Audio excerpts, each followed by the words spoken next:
ও মুসলমান ভাইরা আমার, দাদা হুজুর পীর কেবলা রহমাতুল্লাহি আলাইহি রেখে যাওয়া কাজটা, নবিয়ানা কাজটা বাংলাদেশে যাচ্ছেন দাদা হুজুর কেবলা রহমাতুল্লাহি আলাইহি। মাথায় এমন করে কাছে নিজের সামানপত্র কিছু নিয়েছেন দাদা হুজুর কেবলা রহমাতুল্লাহি আলাইহি। ঘটনা বলছি, ঘটনা। হুজুরের হাতে কোটি কোটি মানুষেরা ইসলাম যারা পেয়েছে হুজুরের থেকে, মাথায় টুপি পরা শিখেছে বাংলার মানুষ। খালি বাংলা না, এশিয়া মহাদেশের মানুষেরা এমন করে কোটি কোটি মানুষেরা মাথায় টুপি, মুখে দাড়ি, কলেমা পড়ার সুযোগ পেয়েছে। ও মুসলমান আমার, দাদা হুজুর কিবলা রাহমাতুল্লাহ আলাইহি মাটির টেনে উঠেছেন। ওই মাটির টেনটা গোবরডাঙ্গা সেজে বাবু, একটা ঘটনা কিন্তু, সেজে বাবুর জন্য স্পেশাল একটা কামরা ছিল। ওই কামরা দাদা হুজুর কিবলা উঠে পড়েছেন। উঠে পড়বার পরে এমন তো অবস্থায় গোবরডাঙ্গা সেজে বাবু এমন করে ওই কামরায় উঠে দেখছেন একজন ফকির সাহেব, সুন্দরী টুকটুকে চেহারা, বয়স হয়ে গেছে, বয়স্ক মানুষ। গোবরডাঙ্গা সেজে বাবু বলতে লাগলেন, ফকির সাহেব আপনার বাড়ি কোথায়? দাদা হুজুর কেবলা মুস্কে হাসি দিয়ে বলছেন, বাবা আমার বাড়ি তো হুগলি জেলায়, আপনি যাবেন কোথায়? দাদা হুজুর কেবলা বলছেন, আমি এই ট্রেন যেখানে শেষ হবে সেখানে গিয়ে আমি একটু বাংলাদেশে যাব। ও মুসলমান বাবাজি আমার, গোবরডাঙ্গা সেজে বাবু বলছেন, ফকির সাহেব আপনি তো ভুল করে আমার কামরায় উঠে পড়েছেন, অতএব আপনি এমন করে তাড়াতাড়ি করে নেমে যান। দাদা হুজুর কেবলা বলছেন, বাবা আমি বড্ড বুড়ো মানুষ, আমাকে জোর করে নামিয়ে দিও না, পরের স্টেশন আসলে আমি নেমে যাব সহজে, তাড়াতাড়ি, অসুবিধা নাই। ও মুসলমান আমার, ও কলিজার টুকরা বাবাজি, গোবরডাঙ্গা সেজে বাবু বলতে লাগলেন, না না না, আপনাকে এই মুহূর্তে নেমে যেতে হবে। কারণ হলো আমার বগিতে কোন মায়ের বেটার সাধ্য নাই আমার বগিতে উঠে থাকবে, কারণ আমার বগিতে উঠলে এটা আমার জন্য স্পেশাল, আমি তাকে ছাড়ি না। আমার কাছে বন্দুক আছে, রাইফেল আছে, এই রাইফেলের এমন করে গুলি দিয়ে তার বুকটা ঝাঁঝরা করে দেই, পাওয়ারফুল আমার দেওয়া আছে। ও মুসলমান আমার, ও কলিজার টুকরা বাবাজি, দাদা হুজুর পীর কিবলা রাহমাতুল্লাহি আলাইহি তিনি বলছেন, বাবা আমি তো কাউকে ভয় পাই নাই, একজনকে ভয় পাই, তিনি হলেন আমার আল্লাহ, আর ভরসা করি আমার আল্লাহর। ওয়া আলা রাব্বিহিম ইয়াতাওয়াক্কালুন। অতএব আমি তোমাকে বলছি, আমি এমন করে সামনের স্টেশনে নেমে যাব, তুমি যদি আমাকে জোর করে নামিয়ে দিতে চাও, আমি বুড়া মানুষ কিভাবে নামবো, আমার দ্বারা সম্ভব নয়। ও মুসলমান কলিজার টুকরা বাবাজি, ওই গোবরডাঙ্গা সেজে বাবু তার বন্দুকটা দিয়ে দাদা হুজুর কেবলার বুকে ধরলেন, টিকা টান দিলেন, দেওয়ার পরে দেখলো গুলি ফায়ার হলো না। ও মুসলমান কলিজার টুকরা বাবাজি আমার, সেজে বাবু করলেন কি, বন্দুকটা নিয়ে যখন মাথাটা ভেঙে দেখলেন গুলি তো গুলির জায়গায়, গুলি বার হলো না, ব্যাপারটা কি? দ্বিতীয়বারে বুকে ধরলেন, টিকা টান দিলেন, গুলি ফায়ার হলো না। আবার মাথাটা ভেঙে দেখলেন গুলি তো গুলির জায়গায়, ব্যাপারটা কি বুঝি না। আবার তৃতীয়বারে বুকে ধরলেন, টিকাটা টান দিলেন, তাও গুলি বার হলো না। অবশেষে বলতে লাগলেন, ফকির সাহেব পরিচয়টা দিন। এমন করে আমি জানতে চাই, আপনার পরিচয়টা ভালো করে জানতে চাই, কারণ আমার বন্দুকের গুলি থেকে পৃথিবীর কোনো মানুষ বাঁচে নাই, কোনো পাখি পক্ষী বাঁচে নাই, কেউ বাঁচে নাই, কিন্তু আমি যখন আপনার বুকে টিকাটা টান দিলাম গুলি বার হলো না, পরিচয়টা দেন। ও মুসলমান আমার, ও কলিজার টুকরা বাবাজি, ফুরফুরার মুজাদ্দিদুজ জামান আমার আপনার দাদা হুজুর পীর কিবলা রাহমাতুল্লাহ আলাইহি বলতে লাগলেন, আমার নাম আবু বকর সিদ্দিক, আমি যাব আল্লাহর দ্বীন প্রচার করবার জন্য বাংলাদেশে। ও মুসলমান কলিজার টুকরা বাবাজি, সঙ্গে সঙ্গে ওই গোবরডাঙ্গা সেজে বাবু বন্দুকটা পাশে রেখে দিয়ে আমার আপনার দাদা হুজুর কিবলাকে এমন করে বলতে লাগলেন, এমন করে শোনাতে লাগলেন, ফকির সাহেব আমার ভুল হয়ে গেছে, আমি বুঝতে পারিনি, মনে হয় আপনি একজন মহান মানুষ, আপনি আপনার আল্লাহকে বলেন আল্লাহ, আর আমরা ভগবান বলি, ভগবান আর আল্লাহ বলেন, আল্লাহ পাক আপনার আমার এই বন্দুক থেকে হেফাজত করেছে। একবার জোরে বলে সুবহানাল্লাহ, নারে তাকবীর, নারে তাকবীর। মুসলমান কলিজার টুকরা বাবাজি, গোবরডাঙ্গা সেজে বাবু বলতে লাগলেন, ও ফকির সাহেব আমি বুঝেছি, আমি আপনার নাম আজ থেকে 5 থেকে 7 বছর আগে শুনেছি, ফুরফুরায় একজন আছেন, নাম হলো আবু বকর। নূরে মুহাম্মদ রাসূলে আরবি আমেনার দোলাল জিবরাইল আসে তো চিরকাল নূরে মুহাম্মদ রাসূলে আরবি আমেনার দোলাল জিবরাইল আসে তো চিরকাল লাম থেকে হয় লা ইলাহা আলিফ থেকে হয় ইল্লাল্লাহ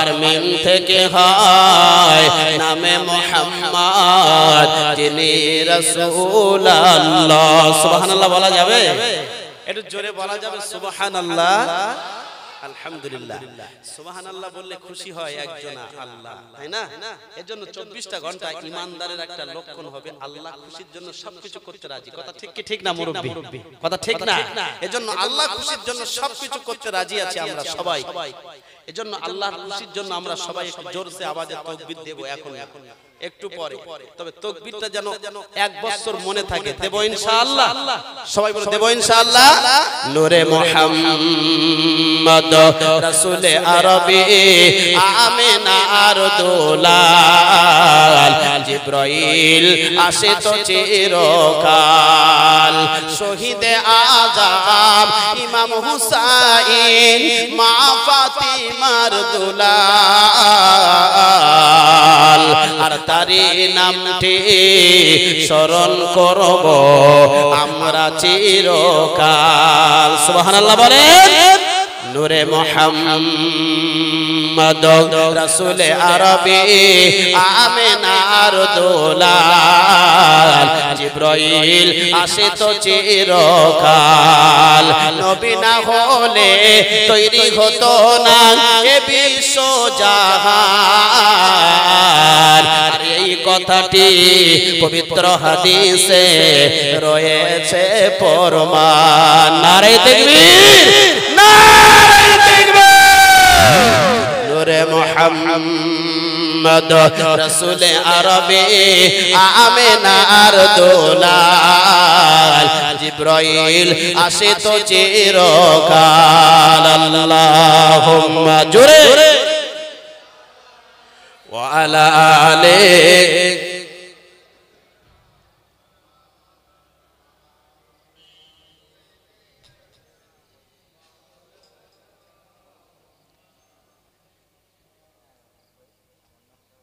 আমার প্রিয় মুসলমান বাবাজি আমরা সবাই সচেতন থাকবো ইনশাআল্লাহ দাদা হুজুর পীর কিবলা রাহমাতুল্লাহ আলাইহির কথা বলছিলাম আপনাদের কাছে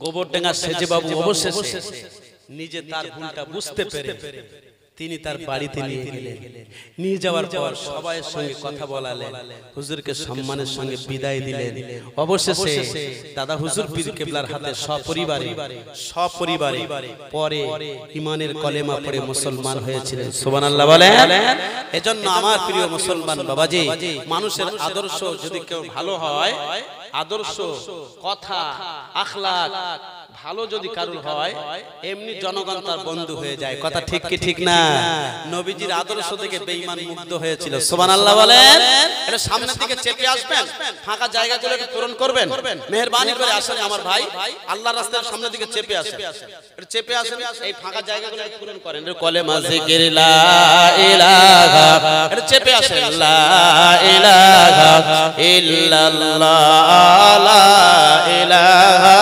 ইল্লাল্লাহ লা ইলাহা ইল্লাল্লাহ সুবহানাল্লাহ আলহামদুলিল্লাহ লা ইলাহা ইল্লাল্লাহ সুবহানাল্লাহ আলহামদুলিল্লাহ লা ইলাহা ইল্লাল্লাহ লা ইলাহা ইল্লাল্লাহ মুহাম্মাদুর রাসূলুল্লাহ সাল্লাল্লাহু আলাইহি ওয়াসাল্লাম আমার প্রিয় মুসলমান বাবাজি কোরআন শরীফের মজলিসে বসতে গেলে কোরআনের মাহফিলে বসতে গেলে এটাও আল্লাহ সংবিধান করে দিয়েছেন সুন্দর করে বসতে হবে কোরআনে শিখিয়েছেন আল্লাহ তাআলা A to Z বলে দিয়েছেন কোন বান্দা যখন কোরআনের মজলিসে জমে জমে বসবে, আল্লাহ তাআলা বলেছেন খালি আমার আসমান থেকে রহমত ঝরতে থাকবে। সুবহানাল্লাহ বলে। এটাও আল্লাহ কোরআনে বলেছেন, ইয়া আইয়ুহাল্লাযীনা আমানু ইযা ক্বিলা লাকুম তাফাসসাহু ফিল মাজালিসি ফাফসাহু ইয়াফসাহিল্লাহু লাকুম ওয়া ইযা ক্বিলা আনশুযু ফানশুযু ইয়ারফা'িল্লাহু আল্লাযীনা আমানু মিনকুম ওয়াল্লাযীনা উতুল ইলমা দারাজাত। পবিত্র কোরআন শরীফের পারা নাম্বার হলো 28, সূরা নাম সূরা মুজাদালা, আয়াত নম্বর 11। আল্লাহ তাআলা বলেন, ও ঈমানদার, ও মুসলমান, আমি আল্লাহ তোমাদেরকে বলছি, তোমরা যখন কোরআনের মজলিসে বসবে, জমে জমে বসবে, সামনের জায়গা পূরণ করে, পিছনের দিকে খালি করে সামনের জায়গা যদি পূরণ করে বসতে পারো, আমি আল্লাহ বলছি তোমাদের জন্য কিয়ামতের ময়দানে হিসাব নিকাশের পরে আমি আল্লাহ তোমাদের জন্য জান্নাতের ভিতরে সামনের জায়গা প্রশস্ত করে দেব। একবার জোরে বলুন সুবহানাল্লাহ। ঘোষণাকার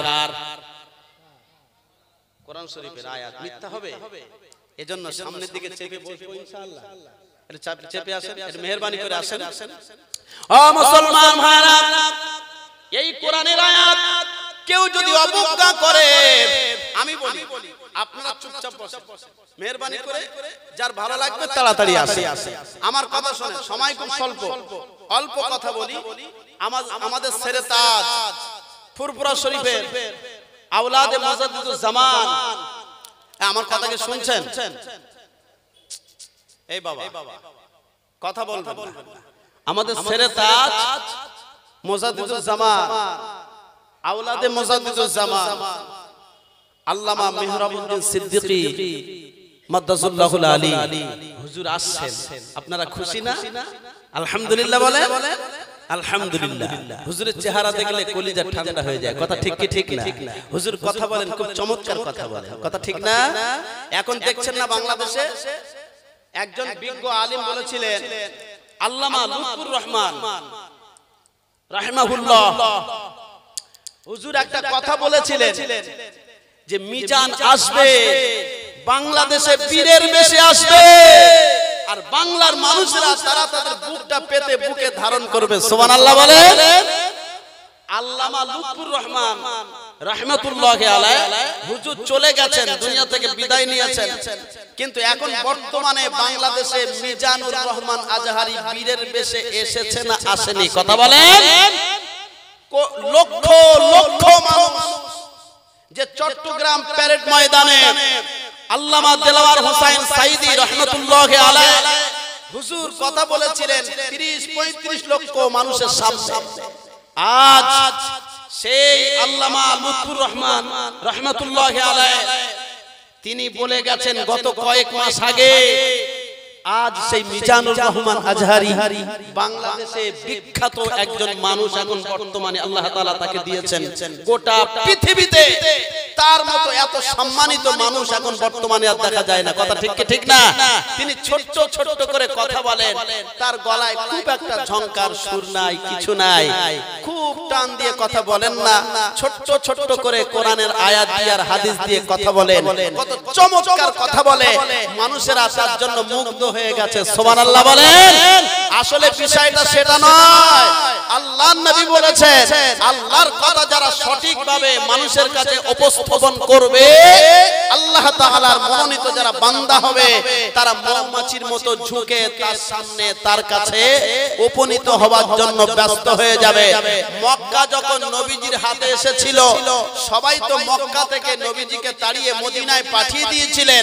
আল্লাহর রাসূল মক্কা থেকে তাকিয়ে বলেছিলেন যে ওরে মক্কার মানুষেরা, এমন করে ওরে কাবা, তোর নিষ্ঠুর সন্তানেরা আমাকে থাকতে দিল না, তোর নিষ্ঠুর সন্তানেরা আমাকে আমার জন্মভূমিতে থাকার ব্যবস্থা করে দিল না, আমাকে তাড়িয়ে দিল। হযরত আবু বকরকে নিয়ে মক্কা থেকে পালিয়ে গভীর রাতে মদিনার দিকে রওনা দিয়েছিলেন না দেননি? কথা বলেন। প্রিয় মুসলমান বাবাজি, নবী চোখের পানি ফেলে, নবী চোখের পানি ছেড়ে বলেছিলেন একটা সময়, এমন একটা সময় আসবে এই মক্কার মানুষেরা পীরের বেশে আমি নবী আমাকে বুকে ধারণ করে নেবে। সুবহানাল্লাহ বলেন। অবশেষে মক্কার মানুষেরা আল্লাহর নবীকে পীরের বেশে বুকে ধারণ করে নবীজির জন্য জীবন দিতে প্রস্তুত হয়ে আল্লাহর রাসূলকে, আল্লাহর নবীকে তারা ধারণ করে নিয়েছিলেন। আমার প্রিয় মুসলমান বাবাজি, যখন মক্কা হাতে এসেছিল নবীজির, হাজারে হাজারে মানুষ তারা নবীজির হাতে হাত দিয়ে কলেমা পড়ে মুসলমান হয়েছিল। সুবহানাল্লাহ বলে। যেসব মানুষেরা নবীজির চাচা, নবীজির খানদান, নবীজির আত্মীয়কে মেরে এমন করে নির্মম যারা হত্যা করেছিল, নির্মম অত্যাচার করেছিল, তাদেরকে বলেছিল তোরা আমার সামনে আসবি না, কারণ আমার সামনে আসলে আমার চাচার কথা, আমার ভাতিজার কথা, আমার অমুকের কথা মনে পড়ে যাবে, কারণ তোরা কলেমা পড়েছি, ঈমান এনেছি, আল্লাহ তোদেরকে ক্ষমা করে দিয়েছে, আমি নবীও তোদেরকে ক্ষমা করে দিয়েছি, কিন্তু আমার সামনে আসবি না। আমার প্রিয় মুসলমান কলিজার টুকরা বাবাজি, এজন্য আপনাদেরকে বলতে চাই একটা খুব বিনয়ের আবদার, আপনারা যেখানে যাবেন, যে প্রান্তে যাবেন, কথা শুনবেন আল্লাহর কোরআনের কথা। কোরআনের কথা শুনলে আপনার হিতাহিত জ্ঞান, আপনার দুনিয়ায় স্বাভাবিক চলার জ্ঞান, আল্লাহকে চেনার জ্ঞান, নবীকে চেনার জ্ঞান আল্লাহ তাআলা বৃদ্ধি করে দেয়। আল্লাহ যেন আমাদের সবাইকে কবুল করেন, বলেন আল্লাহুম্মা আমিন। জোরে বলি আল্লাহুম্মা আমিন। আমার মুসলমান বাবাজি, আমার কলিজার টুকরা ভাইরা, ও প্রিয় মুসলমান, আল্লাহ নবী সাল্লাল্লাহু আলাইহি ওয়াসাল্লাম আম্মা জান খাদিজাতুল কুবরাকে একটা ওসিয়ত করেছিলেন, ও খাদিজা, ও বিবি খাদিজা শুনে রাখো, আমি নবী দুনিয়া থেকে পর্দা নেব, আমি নবী দুনিয়া থেকে চলে যাব, খাদিজা একটা আমল করার চেষ্টা করো। খাদিজা, আম্মা জান খাদিজাতুল কুবরা বলেছিলেন, ইয়া রাসূলুল্লাহ কি এমন আমল করি? আল্লাহ নবী, আল্লাহ রাসূল বলেছিলেন, খাদিজা আমলটা হলো আমি আরশে আজিমে গেলাম, আল্লাহর সঙ্গে কথোপকথন হলো।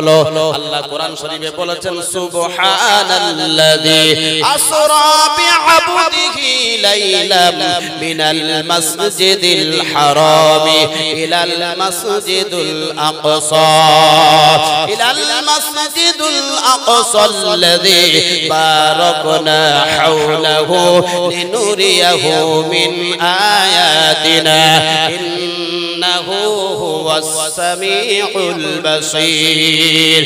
আমার মুসলমান ভাইরা, আল্লাহ নবী এমন করে নির্ধারায় আছেন, বিশ্ব নবী নির্ধারায় থাকলে দিদার হয় একজনের সঙ্গে, তিনি কে? দিদার হয় আল্লাহর সঙ্গে। নবী পা বাড়ালে পৌঁছে যান আরশে আজিমে। সুবহানাল্লাহ বলে। নবী হাত দিয়ে ইশারা করলে চাঁদ দুটুকরো হয়ে যায়। সুবহানাল্লাহ বলে। জোরে বলা যাবে না? নবীর পাওয়ার এতটা, হযরত জিবরাইল আমিন এসেছেন, নবীকে নিয়ে যাবেন আরশে আজিমে। মেরাজ মাস, সবে মেরাজের মাস চলছে, এই তো আল্লাহর রাসূলকে নিয়ে গিয়েছিলেন। আমার কথা কি শুনছেন? এই মনের কান দিয়ে শুনুন। আল্লাহর ফেরেশতা জিবরাইল আমিন এসেছেন, নবী একটু নিদ্রায় আছে, কিভাবে ডাকবে? জিবরাইল আমিনকে গায়ে হাত দিয়ে ডাকবেন না, চিন্তা করেন কিভাবে ডাকি। ও মুসলমান ভাইরা, হযরত জিবরাইল আমিন চিন্তা ভাবনা করেন নবীকে কিভাবে ডাকে। আল্লাহর নবী তো নিদ্রায় আছেন, আল্লাহর রাসূলের হুজরা মুবারকটা হলো মসজিদে নববীর, আল্লাহর রাসূলের হুজরা হলো মদিনার মসজিদে, এমন করে নববীর পাশে আম্মা জান আয়েশার হুজরা। আল্লাহর ফেরেশতা জিবরাইল আমিন এমন করে আসলেন, আসার পরে নবীজি সাল্লাল্লাহু আলাইহি ওয়াসাল্লাম, আল্লাহ নবী নিদ্রায় আছেন, জিবরাইল আমিন এসে নবীকে ডাকার জন্য প্রস্তুতি নিয়েছেন। কিভাবে নবীকে ডাকবেন চিন্তা ভাবনা করেন, এমন করে গায়ে হাত দিয়ে তো ডাকা যাবে না। আল্লাহর ফেরেশতা জিবরাইল আমিনের ঠোঁট মোবারকটা দিয়ে নবীজির পায়ের তালুতে একটু শিরশিরি দেওয়া শুরু করলেন। দেওয়ার পরে নবীজির ঘুমটা ভেঙে গেল। ভেঙে যাওয়ার পরে আল্লাহর নবী বলেন, ভাই জিবরাইল কি ব্যাপার, আপনি কেন আমাকে ডাকলেন? কি পরিস্থিতি, কি অবস্থা বুঝি না। হযরত জিবরাইল আমিন বললেন, ইয়া রাসূলুল্লাহ, ইয়া হাবিবাল্লাহ, আপনি ওযু করে নেন। ওযু করে নেওয়ার পরে আল্লাহ তাআলা আপনাকে ডেকেছেন, আর আমার সঙ্গে একটা জান্নাত থেকে প্রহরী পাঠিয়েছেন, বরক নামের প্রহরী।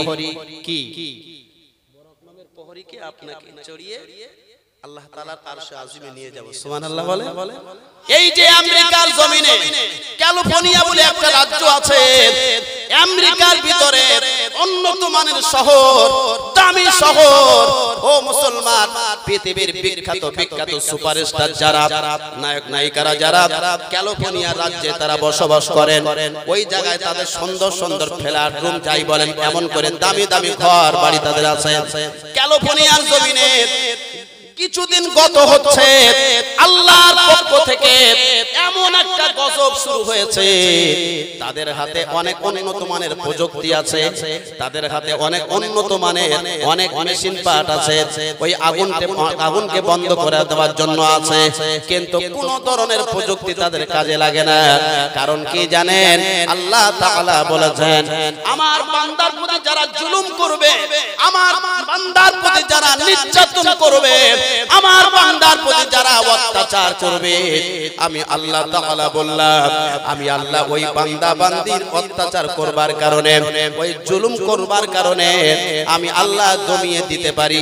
আমি আল্লাহ, সেই ক্ষমতা আমার কাছে আছে। আল্লাহর কাছে আছে না নাই? কথা বলেন ভাই, আছে না? আমেরিকায় এত উন্নত মানের প্রযুক্তি থাকার পরেও, ও মুসলমান, ও কলিজার টুকরা বাবাজি আমার, এমন করে লক্ষ লক্ষ মানুষেরা গাজা বলেন আর ফিলিস্তিন বলেন আর হামান বলেন, ছোট ছোট বেগুনা মাসুম, যার জীবনে গুনাহ নাই, পাপ নাই, নিষ্পাপ, তাদেরকে হত্যা করে মার্ডার করে দুনিয়া থেকে বিদায় করে দিতেছে। ও মুসলমান, কলিজার টুকরা বাবাজি, ইসরায়েল সরকার, আর ইসরায়েল সরকারের মদদ দিতেছে ওই আমেরিকা মদদ দেওয়ার কারণে আল্লাহ তাআলা বলেন, এই পৃথিবীর বেঈমান শুনে রাখ, আমি আল্লাহ যদি মনে করি আমেরিকা যদি 1 লক্ষ আরো আমেরিকার ক্ষমতা তোর বেড়ে যায়, তারপরেও আমি আল্লাহ 1 সেকেন্ডে তোর দুনিয়া থেকে ধূলিসাৎ করে দিতে পারি। আল্লাহ পারে কি পারে না? কথা বলেন ভাই, কথা বলেন, পারে। ও মুসলমান ভাইরা আমার কলিজার টুকরা বাবাজি, ওই আমেরিকার ক্যালিফোর্নিয়া যে রাজ্যটা আছে, ওই রাজ্য হলো এত উন্নত মানের শহর। ওই রাজ্যের ভিতরে এই পৃথিবীর বিখ্যাত সুপারস্টাররা তারা সেখানে বসবাস করে। আমার মুসলমান বাবাজি আমার, এত উন্নত মানের হবার পরেও কোনো মতে আগুনকে ঠান্ডা করা যাচ্ছে না, আগুনকে নিভানো যাচ্ছে না। অবশেষে একজন বিশেষজ্ঞ তিনি লিখেছেন, তিনি বলেছেন, এটা অন্য কিছু নয়, এটা হলো অসহায় নির্মম মানুষের প্রতি অত্যাচার করবার ফল। ও মুসলমান আমার, ও কলিজার টুকরা বাবাজি আমার, এজন্য ইমানদার যারা হবে, মুমিন যারা হবে, মুসলমান যারা হবে, ভরসা একজনের প্রতি করতে হবে। তিনি কে? সবাই বলেন, আল্লাহর প্রতি ভরসা করলে দুনিয়ার কোন মানুষের প্রয়োজন হয় নাই, দুনিয়ার কোন মানুষের দরকার হয় নাই। এজন্য আল্লাহ রব্বুল আলামিন ওই বেঈমানদের থেকে হেফাজত করে, কোন বান্দা যদি আল্লাহর প্রতি ভরসা করে, আল্লাহ রব্বুল আলামিন তাকে হেফাজত করে রাখতে পারে। তিনি হলেন আল্লাহ। একবার জোরে বলুন সুবহানাল্লাহ। ওই জেরুজালেমের কথা বলছি, আল্লাহ নবীকে নিয়ে বুরকে চাপিয়ে জেরুজালেমের মসজিদুল হারামে, মসজিদুল আকসায় চলে আসলেন। সব নবীর অপেক্ষা করে, নবী দাউদ অপেক্ষা করে, নবী ইব্রাহিম অপেক্ষা করে, নবী সুলাইমান অপেক্ষা করে, নবী ইদ্রিস অপেক্ষা করে, নবী আদম আলাইহিস সালাম অপেক্ষা করেন। সব নবীরা চিন্তা করে, আজ নবীদের ইমাম হবেন নবী ইব্রাহিম, আজ নবীদের ইমাম হবেন নবী দাউদ, আজ নবীদের ইমাম হবেন হযরত আদম আলাইহিস সালাম। সব নবীরা একে অপর নবীকে বলতে লাগলেন। 1,24,000 নবী ও রাসূল সবাই অপেক্ষা করেন। অবশেষে খবর হয়ে গেল, আজকে সব নবীর ইমাম হবেন আখিরি জামানার নবী, নবী মুহাম্মদুর রাসূলুল্লাহ। সকলে বলুন সাল্লাল্লাহু আলাইহি ওয়াসাল্লাম। আজ সব নবীদের ইমাম হিসাবে আল্লাহ আখিরি জামানার নবীকে কবুল করেছেন। একবার জোরে বলুন সুবহানাল্লাহ। নারে তাকবীর। এর জোরে দেওয়া যাবে? নারে তাকবীর, নারে তাকবীর। সব নবীদের ইমাম কে? কাদের নবী? আল্লাহর রাসূল, আল্লাহর নবী।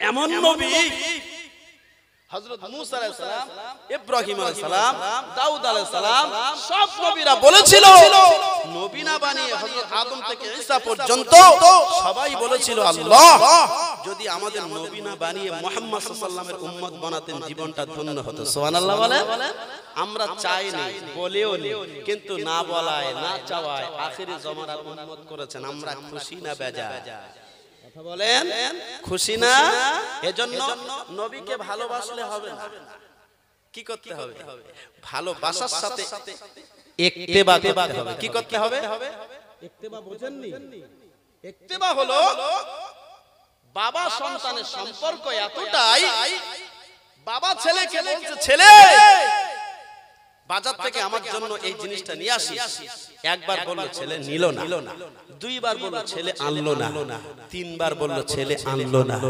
আসলে ছেলে বাবাকে ভালোবাসে ছেলেকে বাবা ছেলেকে মানে বলে মনে হয় কথা বলেন মানে না কিন্তু যদি কেউ জিজ্ঞেস করে তোর বাবাকে ভালোবাসিস হ্যাঁ ভালোবাসি আরে ভালোবাসিস না তোর বাবার কথাটা রাখলি না ভালোবাসাটা মুখে বলি কাজে করি না এজন্য আল্লাহর রাসূল বলেছে আমাকে ভালোবাসবে তার সঙ্গে সঙ্গে ইত্তেবা করবে কোথায় বলেছেন আল্লাহ কোরআনে বলেছেন কুল ইন কুনতুম তুহিব্বুনাল্লাহা ফাত্তাবিউনি ইউহিব্বুকুমুল্লাহ ওয়া ইয়াগফির লাকুম যুনুবাকুম আল্লাহু গফুরুর রহিম আল্লাহু আকবার বলেন মুসলমান বাবাজি আমার আল্লাহ তাআলা আল্লাহ নবীকে বলেন নবী আপনি আমার বান্দাদেরকে বলে দেন ওরা যদি আমাকে পেতে চায় আল্লাহকে যদি আমরা পেতে চাই কারা কারা আল্লাহকে পেতে চায় একটু হাত তুলে দেখাই নারাই তাকবীর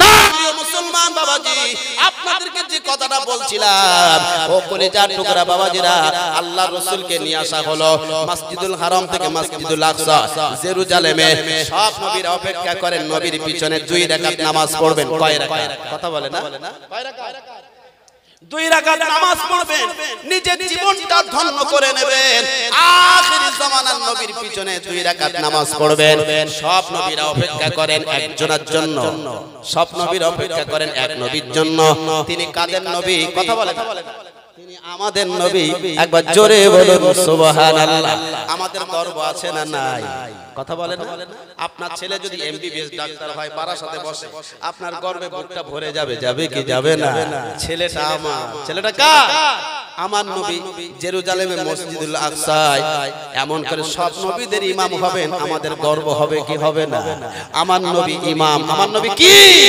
আমার নবী নবীদের ইমাম আল্লাহর নবীর 2 রাকাত নামাজ কমপ্লিট করানোর পর আল্লাহর ফেরেশতা বললেন ইয়া রাসূলুল্লাহ আপনার জন্য জান্নাত থেকে আরেকটা প্রহরী আসে প্রথমে বরাক নিয়ে আসলেন মসজিদুল আকসা জেরুজালেমে আর মসজিদুল আকসা থেকে আরেকটা বরাক জান্নাত থেকে আল্লাহর দ্রুতগামী পাঠালেন কি বরাক জানেন কি এমন করে প্রহরী জানেন প্রথমে বরাক তারপরে এলো রফ কি রফ মানে যে দ্রুত ভাবে নিয়ে এসেছে আরো এর থেকে কোটি কোটি গুণে দ্রুত নিয়ে যাবে আল্লাহর আরশে আজিমে সুবহানাল্লাহ বলেন আমার মুসলমান ভাইরা কথা কি শুনছেন আপনারা ওয়াজটা কি অন্যদিকে দেব না এটাই বলবো আল্লাহর রাসূলকে নিয়ে রফে আরশে আজিমে নিয়ে যাচ্ছেন কোথায় নিয়ে যাচ্ছেন প্রথম আসমান থেকে জমিন থেকে প্রথম আসমান পর্যন্ত এতটা দূরত্ব একটা ঘোড়া যদি 500 বছর দৌড়ায় কত বছর 500 বছর দৌড়ায় তারপরেও জমিন থেকে প্রথম আসমান পর্যন্ত পৌঁছাতে পারবে না মানে এতটা দূরত্ব প্রথম থেকে এই জমিন থেকে প্রথম আসমান তারপর দ্বিতীয় আসমান তৃতীয় আসমান চতুর্থ আসমান পঞ্চম আসমান ষষ্ঠ আসমান সপ্তম আসমান ভেঙে আল্লাহ তাআলা নবীকে নিয়ে আরশে আজিমে সিদরাতুল মুনতাহা পর্যন্ত পৌঁছে দিলেন সুবহানাল্লাহ আমার মুসলমান ভাইরা আল্লাহর ফেরেশতা জিবরাইল আমিন বললেন ইয়া রাসূলুল্লাহ ইয়া হাবিবাল্লাহ হুজুর আমার দ্বারা আর সম্ভব হবে না একটা কদম যদি যায় আল্লাহ তাআলার এমন করে নূরের তাজাল্লিতে আমি পুরে সরকার হয়ে যাব ইয়া রাসূলুল্লাহ আপনি চলে যান, আর অল্পক্ষণ বাকি আছে, আপনি চলে যান। সিদরাতুল মুনতাহা পর্যন্ত অবস্থান করলেন। রব রব করবার পর রব রবের জবান আল্লাহ খুলে দিলেন। রব রব বলতে লাগলেন, আয় আল্লাহর নবী, আমিও আপনার এমন করে আর একটা কদম আপনাকে নিয়ে আগে বাড়তে পারবো না। দেখুন আল্লাহ তাআলা ৭০,০০০ পর্দার ভিতর দিয়ে নূরের তাজাল্লি দেখা যাচ্ছে। আয় আল্লাহর নবী আপনি চলে যান। আল্লাহ তাআলার নূরানি কদম আপনার জন্য, নূরানি হাত মুবারক আল্লাহ তাআলার নূরানি ভাবে আল্লাহ তাআলা আপনাকে নেবার জন্য প্রস্তুতি রেডি। ও মুসলমান বাবাজি আমার, সিদরাতুল মুনতাহা পর্যন্ত নবীকে পৌঁছে দেওয়ার পর আল্লাহ তাআলা নবীকে আরশে আজিমে নিয়ে নিলেন। নেওয়ার পরে আল্লাহ তাআলা নবীর সঙ্গে আল্লাহর কথোপকথন হলো, অনেক কিছু হলো।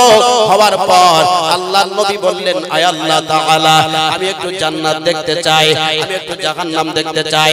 জান্নাত জাহান্নাম দেখবার ব্যবস্থা করে দেওয়া হলো। আল্লাহর নবী জান্নাতের ভিতরে যখন দরওয়াজাটা খুলে দেখলেন, খুব আনন্দ পেলেন, মুস্কে হাসলেন, মনে মনে তৃপ্তি হলো। হওয়ার পরে জাহান্নামের দরওয়াজা যখন খুলে দেওয়া হলো, জাহান্নামের দরওয়াজা খুলে দেওয়ার পর নবী একটু মন খারাপ করলেন, নবী মনটা মনিল করে নিলেন। জিবরাইল জিজ্ঞাসা করলেন, ইয়া রাসূলুল্লাহ জান্নাত দেখলেন, আপনি আনন্দ পেলেন, জান্নাত দেখলেন, অনেকটা আনন্দ মজা করলেন, কিন্তু জাহান্নাম দেখলেন আর আপনি কাঁদলেন কেন? আল্লাহ নবী বললেন, ভাই জিবরাইল আমি দেখছি জাহান্নামের ভিতরে অধিকাংশ মহিলা, অধিকাংশ নারী। কি ব্যাপার ভাই জিবরাইল আমিন জানতে চাই। আল্লাহর ফেরেশতা জিবরাইল আমিন বললেন, ইয়া রাসূলুল্লাহ আপনার গুনাহগার উম্মত উম্মতানির ভিতরে যে সব নারীগুলো এই চারটি বিধান মেনে চলতে পারবে না, তাদের জন্য কঠিন জাহান্নাম অপেক্ষা করছে ইয়া রাসূলুল্লাহ। চারটি শর্তটা জানিয়ে দেওয়া হলো। জানিয়ে দেওয়ার পর আল্লাহ তাআলার কাছে আসলেন। আসার পরে আল্লাহ বলেন, হাবিব আপনার উম্মত উম্মতানির জন্য আমি আল্লাহ আমার পক্ষ থেকে একটা নিয়ামত দিলাম। নিয়ামতটা হলো, আয় আমার হাবিব, আয় আমার বন্ধু, আপনার উম্মত উম্মতানির জন্য আর আমার বান্দা বান্দির জন্য আমি আল্লাহ 50 ওয়াক্ত নামাজ দিলাম। একবার জোরে বলুন সুবহানাল্লাহ। কয় ওয়াক্ত? কথা বলে না, কয় ওয়াক্ত? সবাই বলেন 50 ওয়াক্ত নামাজ দিলেন।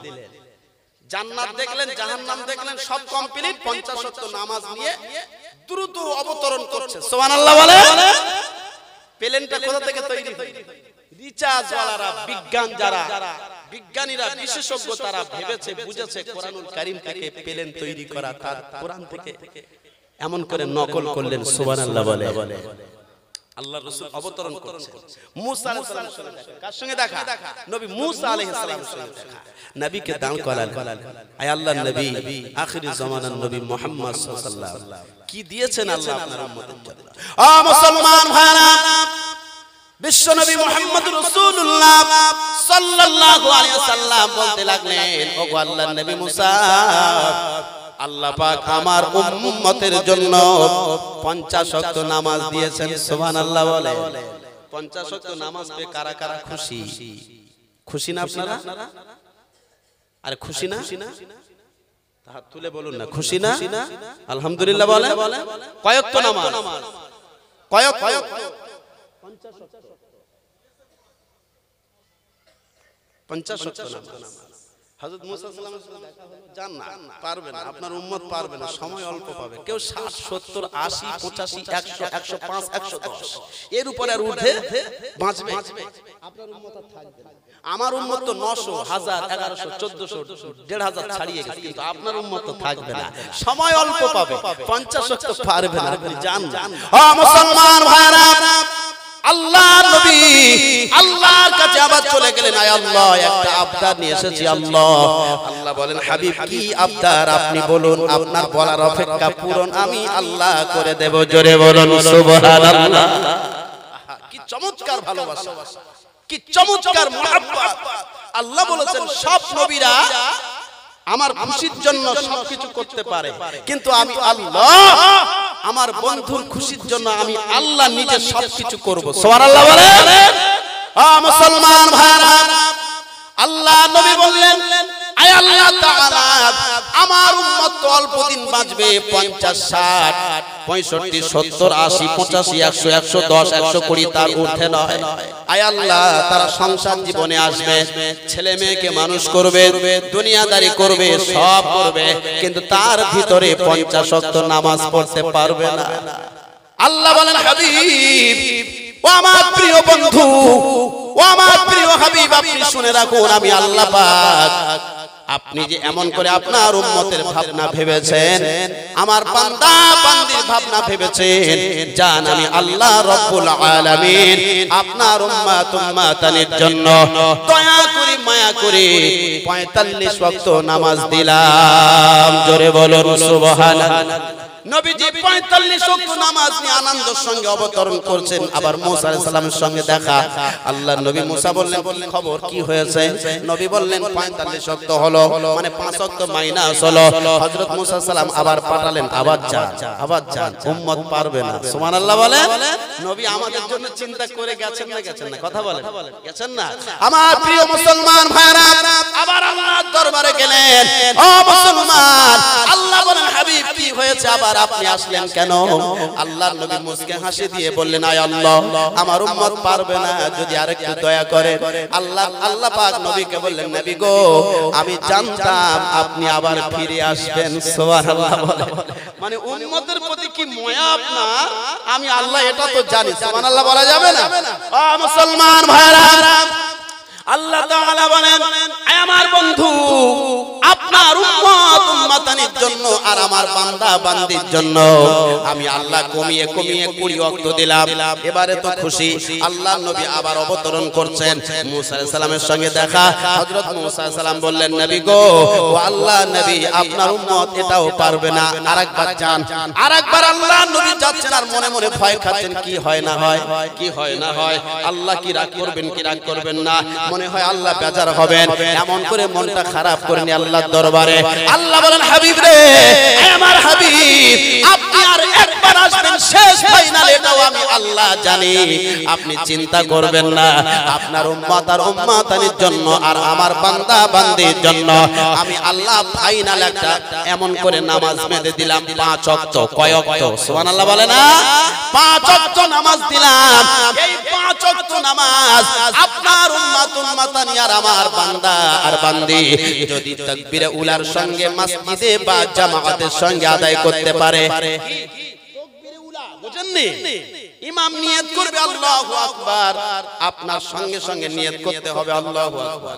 কিন্তু আমাদের সমাজে নামাজিরা কি হয় ইমাম নিয়ত করেছে সূরা ফাতিহা পড়ছে এ তখন ইন্নী ওয়াজহাতু করতেছে ইন্নী ওয়াজহাতু লিল্লাহি ফাতরাস সামাওয়াতি ওয়াল আরদা হানিফা ওয়া মা আনা মিনাল মুশরিকিন পড়ে আউযুবিল্লাহ বিসমিল্লাহ সবকিছু রেডি করে তারপর নিয়ত করতেছে ওদিকে তাকবীরে উলা ছেড়ে যাচ্ছে তাকবীরে উলা কাকে বলে জানে ইমাম আল্লাহু আকবার বলবে আপনি সবকিছু রেডি হবে এজন্য নামাজ পড়বার আগে বলা হয়েছে নামাজটা পড়বার আগে কাতারটা সোজা করে দাঁড়াও কিভাবে দাঁড়াও নামাজটা খেলা করা জিনিস না খেলা করা ইবাদত না কাতার সোজা করে বসতে হবে কাঁধে কাঁধ মিলিয়ে দাঁড়াতে হবে নামাজের ভিতরে বাইরে 13 ফরজ কয় ফরজ কিন্তু জানি না জিজ্ঞাসা করলে বাবু বলেন তো 13 ফরজ তা তো জানি না 40 বছর নামাজ তার নামাজের ফরজ জানে না নামাজ কবুল হবে কথা বলেন কবুল হবে হবে না যদি কোনো মুফতি থাকে জেনে নেন নামাজের বাইরে ভিতরে 13 ফরজের এক ফরজ